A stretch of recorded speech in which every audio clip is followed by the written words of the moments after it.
নমস্কার, কেমন আছো সবাই?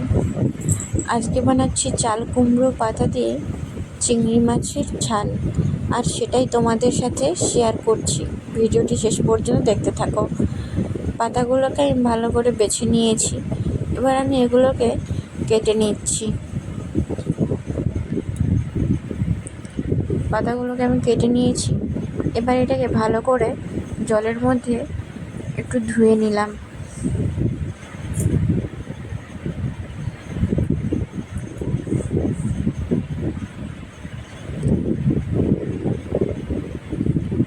এভাবেই হাত দিয়ে চেপে চেপে জল ঝরিয়ে নিয়ে পাতাটাকে একটা থালার মধ্যে তুলে নিয়েছি।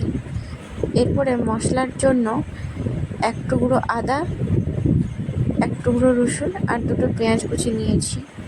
এগুলোকে আমি ভালো করে শিলের মধ্যে বেটে নিয়েছি। এরপর কড়াইতে তেল দিয়ে দিলাম আর চিংড়ি মাছগুলোকে ভেজে নিচ্ছি।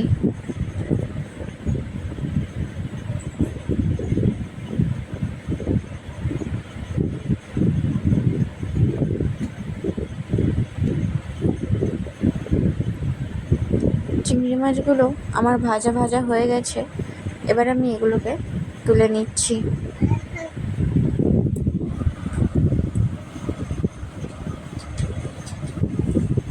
মাছ ভাজা তেলের মধ্যে আর একটু অল্প তেল দিয়ে দিলাম।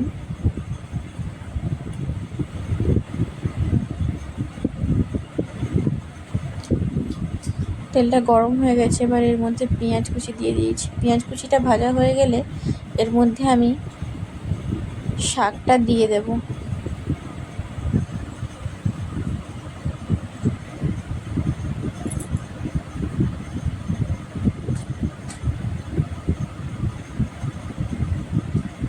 শাকটাকে একটু ভালো করে ভেজে নিচ্ছি।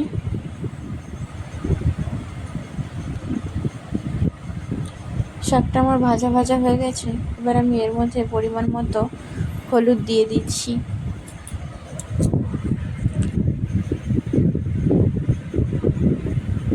হলুদ দিয়ে শাকটাকে একটু ভালো করে নাড়িয়ে এর মধ্যে এবার বেটে রাখা মশলাটা দিয়ে দিয়েছি। মশলা দিয়ে শাকটাকে একটু ভালো করে কষিয়ে নিয়েছি। এরপর এর মধ্যে পরিমাণ মতো লঙ্কা গুঁড়ি দিয়ে দিলাম আর ধনে জিরে গুঁড়ো দিয়ে দিলাম।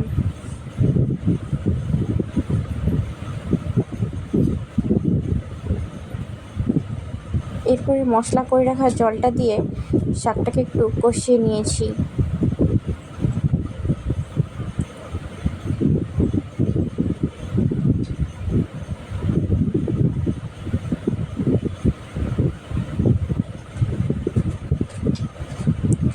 এরপর আর একটু পরিমাণ মতো জল দিয়ে দিলাম। এর মধ্যে ভেজে রাখা চিংড়ি মাছগুলোকে দিয়ে দিচ্ছি।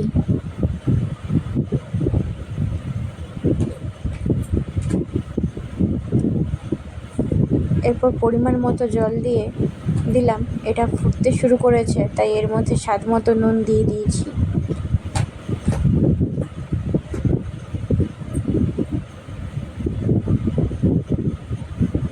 এবার এটাকে কিছুক্ষণের জন্য চাপা দিয়ে দিলাম।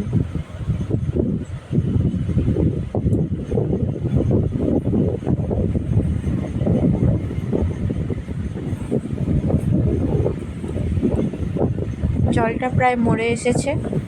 চাল কুমড়ো শাক দিয়ে চিংড়ি মাছের ঝাল আমার প্রায় কমপ্লিট হয়ে গেছে।